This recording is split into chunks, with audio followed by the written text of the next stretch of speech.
Well, we're going to dive into our grain trade in this segment here and welcome some expert help from Todd Bubba Horwitz of BubbaTrading.com. He's located in the Chicago metro area there. And Todd, I want to visit with you about this grain market action here that we have been seeing. Let's dive into the corn market here to see how it's holding up.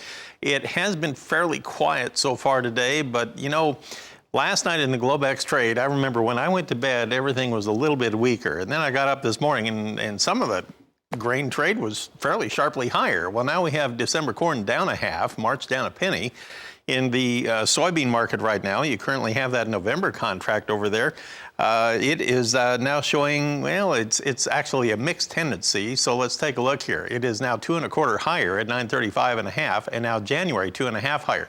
It actually went lower for a little bit, and now it's just starting to kind of claw its way back. And then you have the wheat, and you look at Chicago December wheat here, and we're down a couple of pennies at 521.5. We've been on both sides. It's sharply off of its overnight high, though. Looking at Kansas City wheat, it's down about 3 cents or so, down 3 1/4 now at 422.25. Minneapolis wheat is just kind of fractionally lower to maybe a penny lower at times. It's drifting around. So what's going on here, Todd? I know you're one of those folks that you don't like to jump at knee-jerk reactions in the market, and that appeared to be the case here overnight. What's going on? Good morning, Marlon. You know, I think you look at it, the last couple of days, we've been stronger and then ended up weaker, which is not a great sign.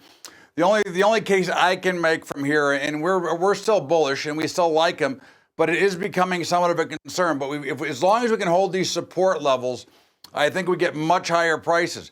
But this lack of trade, now part of it is, I'm going to say, the lack of volume, the lack of real activity in the markets right now, because markets generally, equities, there's not a market that has any volume at all right now. So that could be, I can explain part of the way, but we still have to hold price.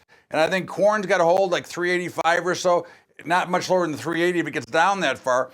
And soybeans have to hold, 925, and wheat's got to hold at $5. I mean, if we can't do that, then I think then there's going to be some troubles. Now, again, I don't believe that's going to be the case. But this action the last 2 days has been, fairly not as bullish as I'd like to see it. I want to change topics on you just a little bit here while I have you on the line. And this wheat market here had an update this morning that said Australia has probably already lost 30% of their wheat crop due to drought over there. And yet you continue to have the wheat under pressure like we're seeing again today. What's it going to take to snap that wheat market out of it? Well, I think wheat's had a heck of a move, Marlon. I mean, we've jumped nicely over the last couple of weeks. So, I think, the market's already anticipated what was going to happen in Australia.